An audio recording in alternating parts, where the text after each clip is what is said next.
Did you guys read Mary Jane was open yesterday? Oh, I didn't. No. Somebody said it was. I read it was firing on one of the icon groups or something. That's weird because they did their whole like go break the tape thing today.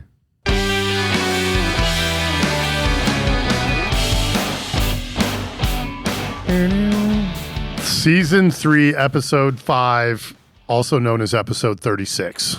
All right. Rolling And it right took us along. 36 episodes to be able to just jump right in with confidence and nail what it is. And you know why? Because my brain is much clearer because I've been skiing. Yes, that's the Actually secret. skiing. Actually skiing. It actually snowed. I actually had to wake up yesterday morning. And people actually had to figure out how to drive in the snow. Oh, they forgot. Back one step because today was way worse. But I woke up yesterday morning for the first time in probably a year where I went and looked at the snow state cams from Copper Mountain, Eldora, Vail, and decided what I was going to do that day. I knew work wasn't a priority, Right. and it wasn't. I did come to work, Right. Yeah. and then I went to Eldora, Yep. and we should have went somewhere else. It was wasn't still bad, good. but we still should have We went. should have gone somewhere else. Yeah. I was worried because I had an appointment today. This was skiing yesterday. Yeah. I was worried if we went to Copper Mountain, we wouldn't ever come home again. Got it. Yeah. And part of that's Because I-70. no chains on semi trucks, and Yeah. other part of that was it's snowing. Maybe I can cancel my appointments. So Eldora yesterday was pretty good. Yeah. It's I a thought it was very. good. It is. For Eldora, the conditions were great. For Eldora with no snow this year. Yeah, I mean, and that's this the thing. It's funny to say, yeah, it was pretty good. It's still the worst season ever Yes. because I don't remember mid-January and not having anything open on the backside Yeah. whatsoever. You can't even go Corona lift. Like they just started in the last like week since the last time I'd been there. So in the last 2 weeks, maybe they just started blowing snow to get back to the Corona lift. Yeah. And there was no snow before. I was just reminiscing with Dave last night about I'm coming up like 6 days on my 1 year anniversary of blowing my knee. And think about Mary Jane was ripping this year. I mean, we were up on Pano. Indian wind. We went Indian to wind. Yeah. I mean, Can I ask you a question just since I brought up Indian wind, which Yes. is now called Eagle wind. Eagle wind because it's not PC? I think so. It's trying. So what's to the be name of the main lift at Eldora? Alpenglow? The other one. Indian Peaks? Yeah. So here's the thing. No, this is a legitimate thing. It is trying to be sensitive to a culture who was basically shoehorned. There is still a lot That's of a polite way of putting it. shoehorned into a name. Okay. Sorry. They were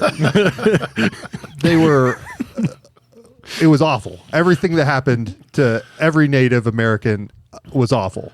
But the term Indian was essentially a group term lumped into 18 and that's just in like Colorado, different tribes or nations, and then there are still a lot of reservations where tribes live together that still utilize the term Indian as a group term, but it is also incorrect and some people it is offensive. So trying to be sensitive to that, I think the NAACP still exists, but we've learned like it was being offensive whenever you used terms that were meant derogatorily or could be used that way, and trying to be sensitive to those cultures I think is important. I was thinking about that yesterday as we got on Indian Peaks. Right. And then I knew that what used to be called Eagle Wind is now called what is now called Eagle Wind. It is now called Eagle Wind, used to be called Indian Wind. Yeah. But still all the names are still Native American names. Yeah. At Eagle Wind, and we're talking about Winter Park. Sorry, we Yes. got off on a tangent. Which did you hear that they opened Mary Jane today? Yeah. Speaking of, all the little guys, but it's pretty much just the super gauge lift is what I was just reading. It's like the Pony Express. And What did they change Galloping the name Goose. of Pano? I didn't think so. No? Not that I'm aware of. So the Super Gauge was open. Does that mean you could go ski the stuff over, was the rail bender kind of stuff open and derailleur? So I am trying to I've been trying to open the lifts and it's not loading. So the Winter Park app? Yeah. Garbage. Hot take. Can anybody confirm for me that yesterday I think it was Ryan was fumbling around for his ski pass and Izzy said, well, you can just use your phone. Is that true? Oh, I haven't confirmed that. She did say that. I couldn't get the Icon app to open because I'm assuming because service was so bad in the parking lot. Let's Google it. I'm surprised we don't know that because you guys always hear me say this, but the Veil app, the Epic app, you can use as your ski pass, and that's great. Can we go back to Eldora just 1 second? Overall, it was great. Great ski area. Love Eldora. Love the folks. Cool vibes. See people you know. But they say they have a 28-inch base. And I will say this. In my history of skiing, nobody's exaggerated their base by so much because it's like a 10-inch base. Yeah. But they say 28. There's spots on the front side on the run where you could clip a branch. Like it is not a 30-inch base. And there is no spots on the front side that have 30 inches. Correct. The front would be open. When we talked about this on the last podcast, when Eldora has 30 inches, Brian Glades and Westridge and all that stuff is typically open. Yeah. I know wind and there's a lot of different factors at that ski area, but I was anxious to go yesterday to say, maybe they do have 30 inches and maybe, it's just been a weird, it's golf course grass in between the runs. I can't see anything that says you can use the Icon Pass app. So that was false news, fake news. Fake news. Yeah, she was leading us on there. Okay. I'm glad you didn't go up there with just You look like an idiot. You would have. All right, so Trail Status works in the Winter Park desktop app better than the mobile app. And I take my laptop skiing with me almost every time. All the time. So it's kind of you could bring your iPad. Oh, I did get a new chested carry-all. Technically, yes, Mary Jane has some stuff open, but it's like Super Gauge and then the stuff to get from Super Gauge back and forth to Winter Park. So I'm talking like the green run to the base of Winter Park and like Drunken Frenchman and Gandy Dancer, stuff that's like the commuter trails. So not really open. They just say they opened. Tomorrow is January 10th, and they are doing this is the reason I think it's open, is because tomorrow they're doing the 50th year celebration birthday party for Mary Jane. And it's got a concert with like Big Gigantic, and you couldn't have a party for Mary Jane turning 50 and it not be open. Yeah, but you could have pushed it to February. Yeah, but they already booked the stuff. Yeah, sold, they're doing whatever. the best they can. Yeah, We're sorry that we're fault. making fun of you ski areas. Even if it's the commuter runs, it's still A+ runs. Like Drunken Frenchman, that's the one that we did like beginning of last year, and Powder Trees, like from... I can't take you serious right now that you're calling Drunken Frenchman a commuter run. That's how you get down to the other side. So it's a run? Yeah. I agree. Drunken Frenchman's a fun run, but It's a good one. I know what he's saying. Like we typically ski it when we ride the ski train up or something and we need to get out of Winter Park and get back to Mary Jane, or we park over at Winter Park, or we missed, I think it was 2 or 3 times last year that the Eagle Wind chair broke on us and we had to ski down past that, which is like a Nordic area. Yeah. It's like days you go and like, I'm going to go to Mary Jane and you have like a checklist of the runs you got to hit. Like, of course, you're going to have Railbender and like Trestle and, Pano. And Drunken Frenchman is almost never on that list. Never. Let's go hit Drunken Frenchman. No, but never. It could be. But if you are over at Winter Park and you have to get back, it typically ends up on the list. Yeah. So that is correct. So anyway, sorry, we're taking shots Semantics. at all the ski areas here and everything. Yeah, let's knock them all down a peg. And since we're just going to go back and forth between Eldora and Mary Jane, last thing back, I think a big part of skiing is après ski. Yeah. And I don't think it's one of the best après ski places in North Boulder County. But the Timbers it's not the best après, but the Timbers at Eldora is fun. It is fun. Like I'm always a little disappointed because it's not usually happening, but they do have good food and beer. Yeah. And a beautiful view and stuff like that. On a warm, like Bluebird day, sitting outside watching people just ski and take the lift. There's that little Woodward Park right underneath the bar. You hang out and watch the Groms. But I was more giving them a thumbs up. But totally. when we were driving through Nederland, we were like, we should just go. Yeah. Why aren't we going to Crosscut or the brewery? What's the name of that brewery? I don't remember. Bussy Brews. Yeah. There you go. I know. I don't like the name. I gotta go there. Great place. Yeah. If you're looking, there's 2 world-class restaurants in Nederland, and I'm sorry if I'm leaving anybody out that's worked hard to build their restaurant, but Crosscut Pizza, which we've talked about many a times, which is just literally one of the best pizza places in the whole wide world. And then there's the barbecue place, which at least used to be called Bussy Brews. And the last 10 times I've been there, the owners come up and said, what do you think? And I don't know him, but he's just that kind of guy that's on site to make sure you had a good time. And I go there more in the summer because I ride my bike there a lot. And they got a heated patio. They have a heated outdoor patio. Yeah, that's pretty sweet. Which is cool. So kudos to Eldora. It's snowing. I saw Aspen got 12 inches Wednesday night and then got 9 inches or 10 inches last night. So they're probably working really hard to open runs. Yeah. And hopefully we'll get up there this weekend or the beginning of next week to go check it out. Yeah, they were the second biggest winner. Steamboat got 12 overnight. That's big. And Winter Park was 7. Yeah. Man. So, Like doubling bases there.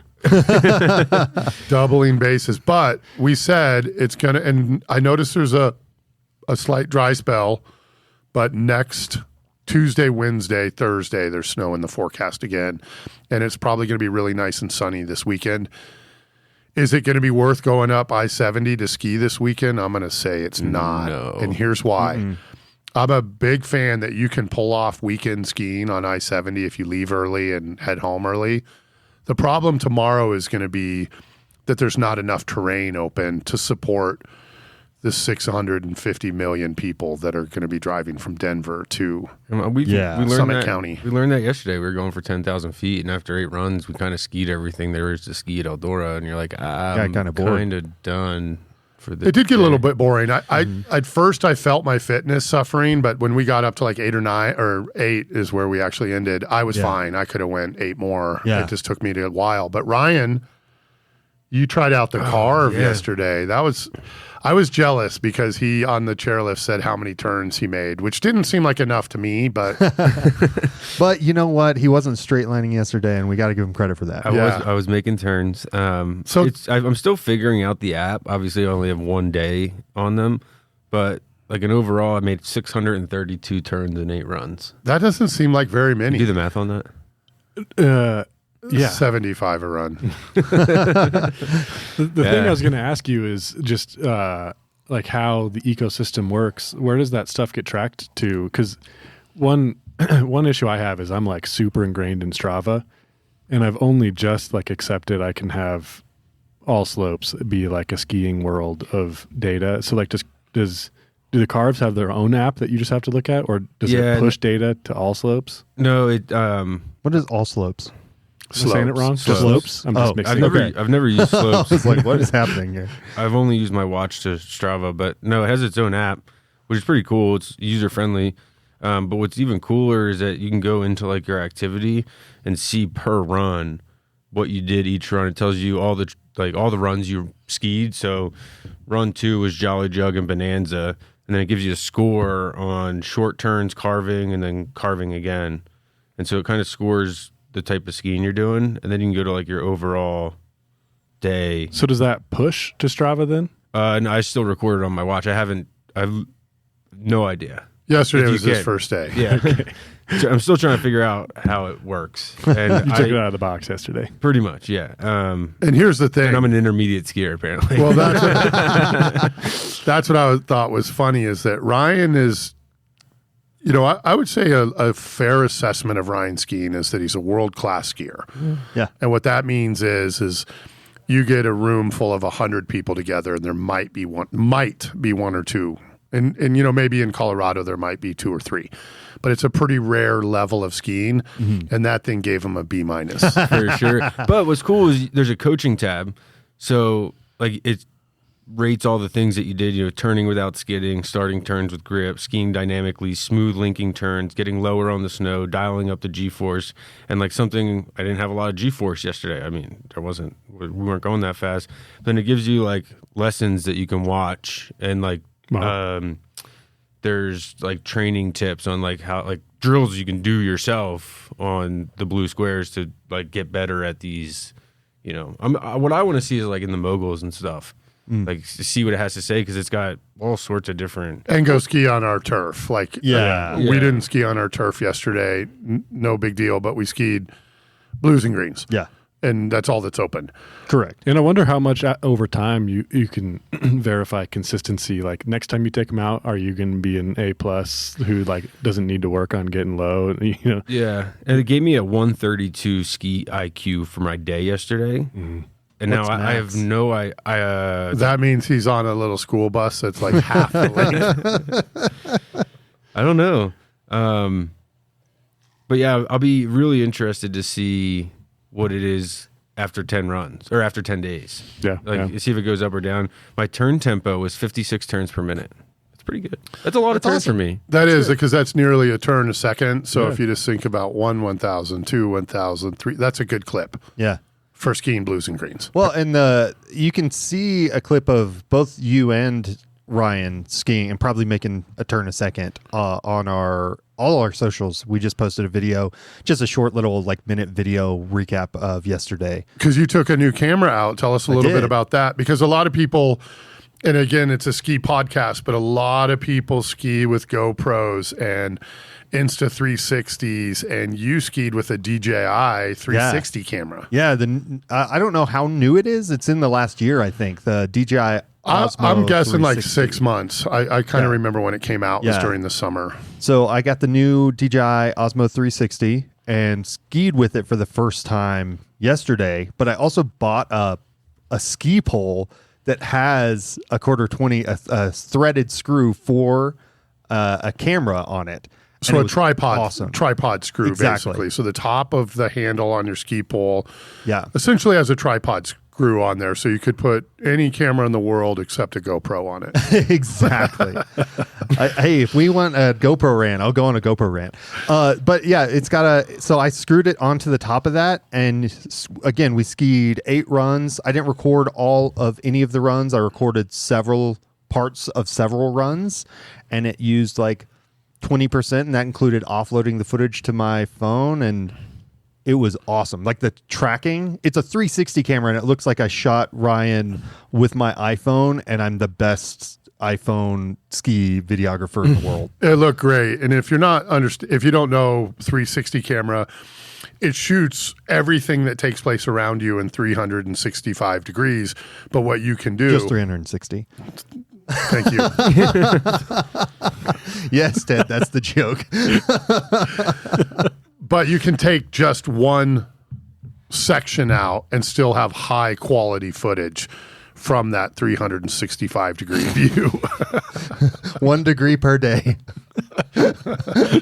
So, but I saw the footage, and we've bragged about this before. When we're not skiing, we're actually a video production company, and I was completely impressed with the stabilization and how it was able just to, you said, just follow the guy with the red coat, and then I skied in a different direction, but the camera just stayed on me. Yeah. And that was cool. It was awesome. So that would be I would say that's a pretty safe bet if you want an action camera, and that might be the one. Yeah. They all have different purposes, and we use GoPro because it has an output, and for different reasons we need an output. But that camera was super cool if you're going to go film your friends and family and make a ski movie or something like that. My question was how hard, like, because I know we've had the Insta 360s, multiple versions, and it's not exactly user friendly, quick to edit a 360 clip and make it look, vertical or horizontal. It takes a lot of time to waypoint everything. How was the editing process in DJI? I'll say for skiing specifically, their like tracking a person was exceptional and exceptionally easy. When doing any other kind of editing, like keyframe or whatever, Same. Yeah. Exact same as Insta, exact same as everything. They're just I was super impressed with their tracking of you guys skiing. Which does all the work for you. It just looked so It does, I agree. clean. Yeah, it looked really cool. Which also, and we've talked about, like, Ryan's a good skier, and it's hard to ski and film somebody. Oh, yeah. And so having the camera watch them for you, and you just have to not ski into a tree, and then the footage comes out, is a big plus. You got to hold the camera. You just have to hold the camera, you don't have to point it. If you have to hold a GoPro, and I'm not bagging on GoPro, it's what I use. Yeah. You have to point it at the person and make sure they're in the frame. Which And we've done plenty of that. most of what we use Yeah. is GoPro. We've only recently started. Last year we switched over to 360 stuff. Yeah. And that's the thing is, it's like it all has a different purpose. A GoPro, you can get a tighter shot, but you have to point it. Like, and if you're using the wide angle lens, you can't get a tighter shot. So it's not any different than shooting with a 360. So it's like, what tool are you using? And this tool allows me to ski and just try to keep up with you guys rather than trying to frame and keep up with you guys. How much was it? 360, I think. And then what about the ski 367. pole? The ski poles were $150. Okay, I mean, That's not bad. That's not bad for ski poles. They're the only ski poles I could find with a mount, and they're specifically made for it. And they work as like trekking poles. They have different bases that you can You're gonna like poke baskets, your eye out with that thing, though. you're going to poke your eye out. as opposed to any other ski pole. Like, Yeah, no, there's lots of ways to go skiing. And real quick, back to Ryan's Carv. I was jealous that you had the Carv yesterday because I would love to have that data. And now I feel more than ever that you're a B- skier. I'm worried that if I don't get the Carv soon, you're going to be an A skier and I'm going to be a B- skier. I kind of want one too, because I have a lot to work on. Well, let just me watching the video. Let me you refer you guys. Yeah, so I can get get- some credit. Yeah, I like that. And so what's cool is I actually got an email the other day. I was telling Dave. Not sponsored by Carv. No, We would like to be. Hashtag non-spawn. I get buddy passes.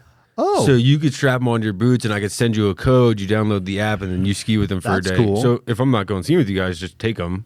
That's and cool. test Yeah. it and see what you know, and then you can see your own data. And yeah, Well, I think it would be huge for me because one of my biggest things right now is keeping like my skis closer together, keeping it tighter and more parallel. And I think that knowing, because I can't always see it, I just try to go by, I'm looking downhill. I think having something that's like, oh, hey, here's how you can improve would be awesome. Because y'all help a lot with that. Yeah, and then after each run, you just sit on the lift and you can look at what you did. Yeah. And then look at what you need to improve, or even look at they have video drills where like you hold your poles a certain way and you do these kind of turns or 1-footed turn, whatever, and it'll help. And that's the whole point of it, is to make people better skiers. Yeah. We like data too, which is I love the cool data. part. Yeah. I think the only way you can order them, not sponsored, is online, right? They don't have them as at far ski as I'm shop. concerned, yeah. But I'm pretty sure because I remember one night I was like, I'm getting these, and they're like, they'll be there in 3 days, and then I was like, I here need we them go. tomorrow. it was one of those Instagram ads that got me after so long. Like, it Dylan's kept buying popping one up, right now. It kept popping up, and then so you pay for the year subscription, which is like $250, and they send you the sensors. So for a year and the sensors, it's like $250. Got it. And it's really expensive if you just do it for like 7 days. It's like $100. Yeah. Oh, So interesting. so obviously they're they want you to hold on to it and do it for it's a like year. a ski pass. Yeah. And now it used to be Except you have 100 insoles. days for a full refund on both pass and device. Oh, that's a nice. long trial period. Yeah, That is a long trial and period. they don't start until you use them. It's like a so whole I season. paid for the subscription when I ordered Yeah. it, but I didn't. My 365 days didn't start until yesterday, Yeah. which is nice. That is nice. Um, Because that'll get you back into next year. Yeah, and they're just these little sensors that clip onto like your power strap on the outside of your boot. It used to be Nice. like an insole, and yeah, B-. B minus. minus. We'll try and get to a B by the end of the year. We just go out and everyone has to ski a run with them and see who has the worst stats to start. That's a good Dude, idea. and Marcus comes It's back me. as like an A++. You're like, what is happening? And that's when you'll know it's broken. And I think there is still a lot to be seen. Like Dylan said, our data guy, when you go skiing tomorrow, is it going to give you a B- or an A+ or a C-? Because all in all, and I think you would agree with this, when you're an advanced skier, most days are more the same than they are different. Correct. Like Yeah. occasionally you'll have a bad day and occasionally you'll have a lights out day. Yeah. But more times than not, let's say it was out of 100, you're going to score a 84 to 88, almost every day. Yeah.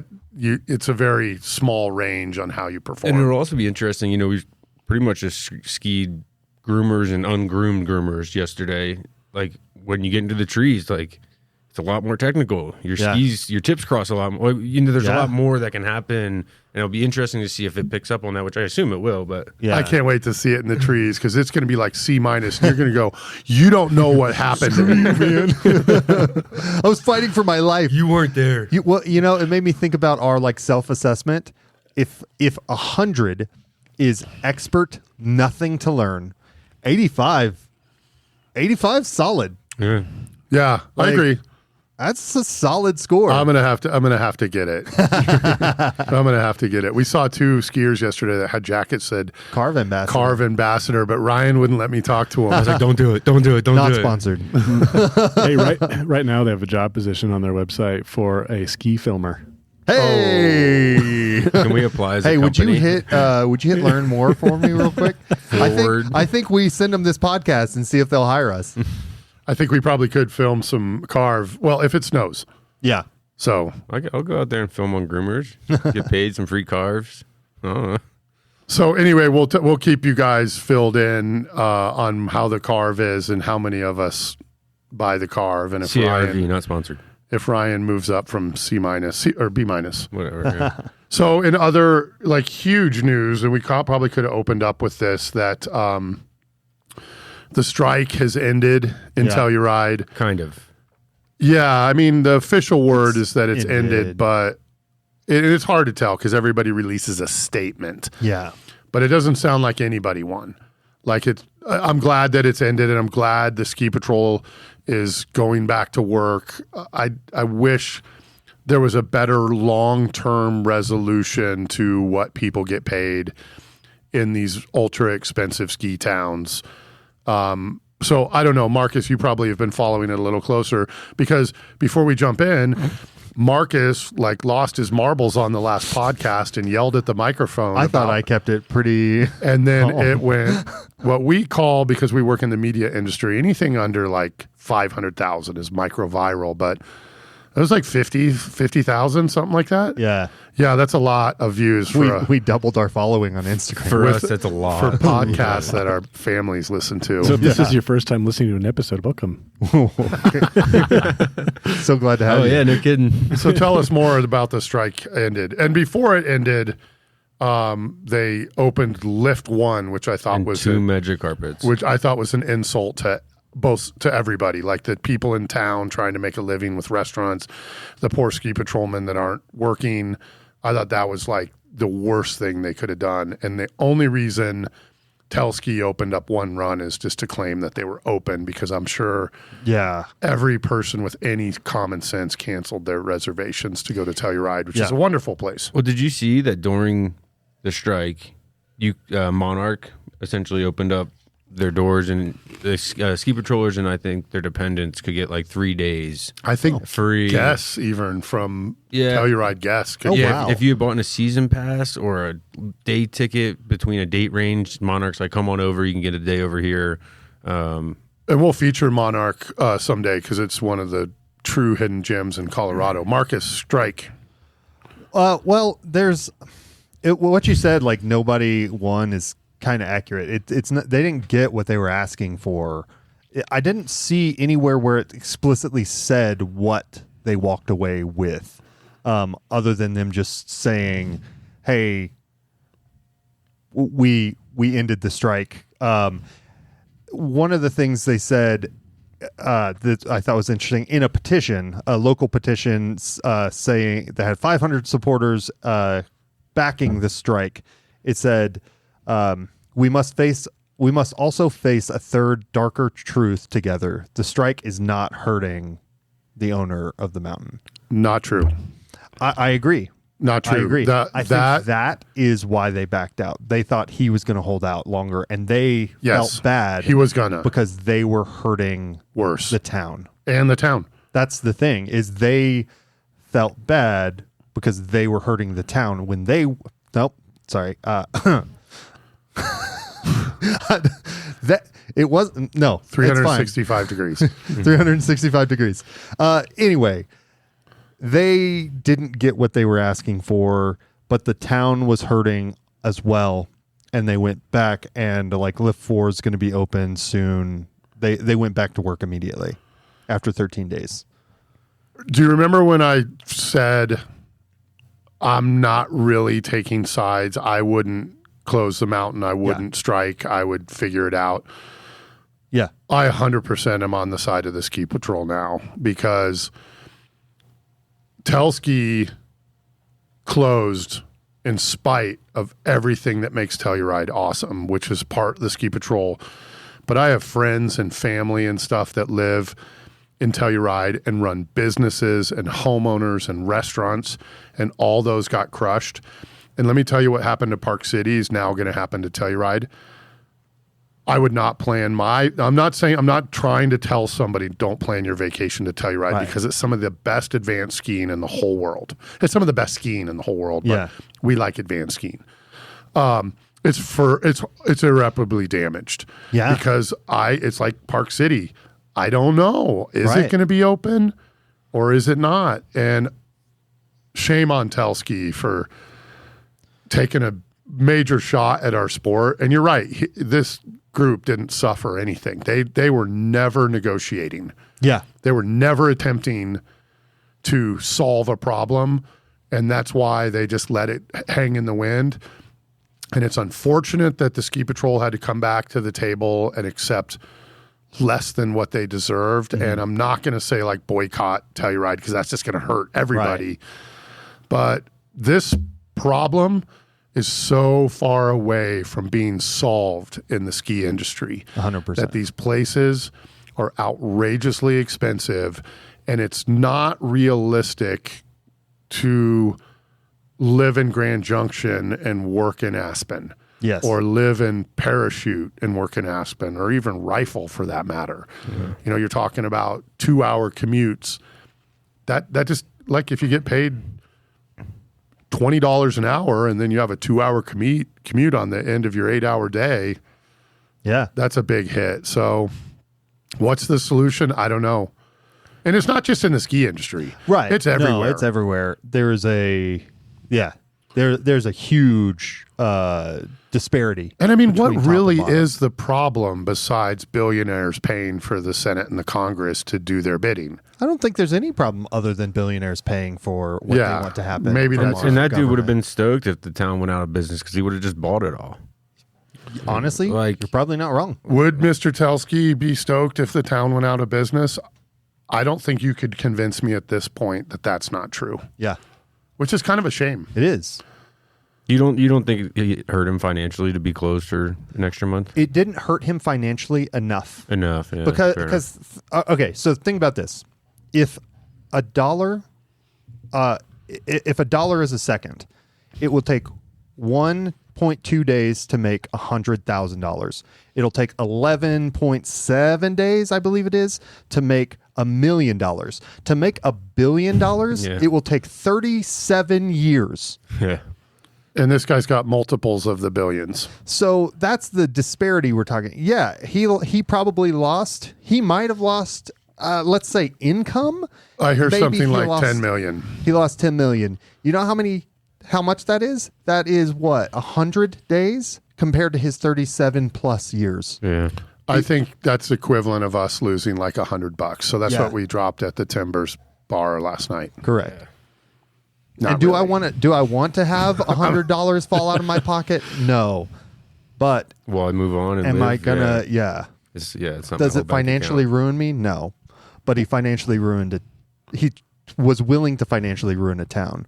A couple towns, because there's some towns that are around there that kind of depend on it too.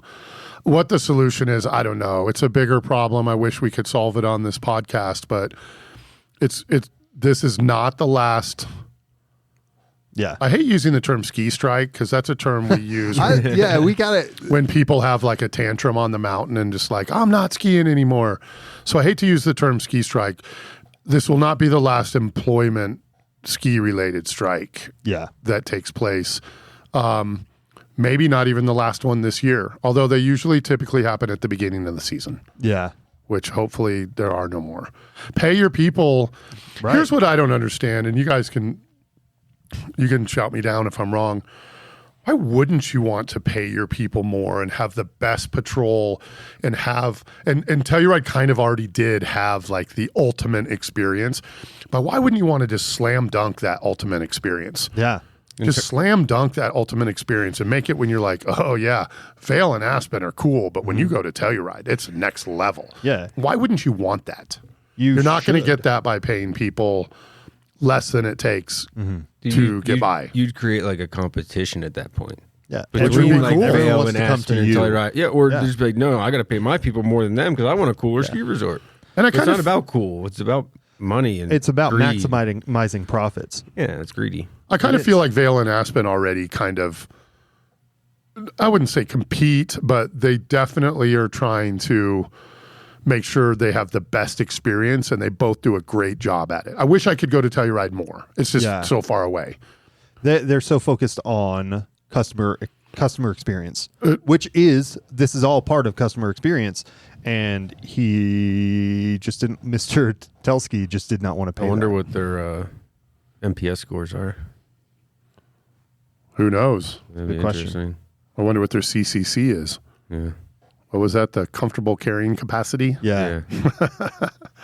Well, enough ranting about, I'm glad they're still open. I'm sorry to everybody that got caught in the crossfire and everybody involved. Yeah. And if there's something we could do, I think we would.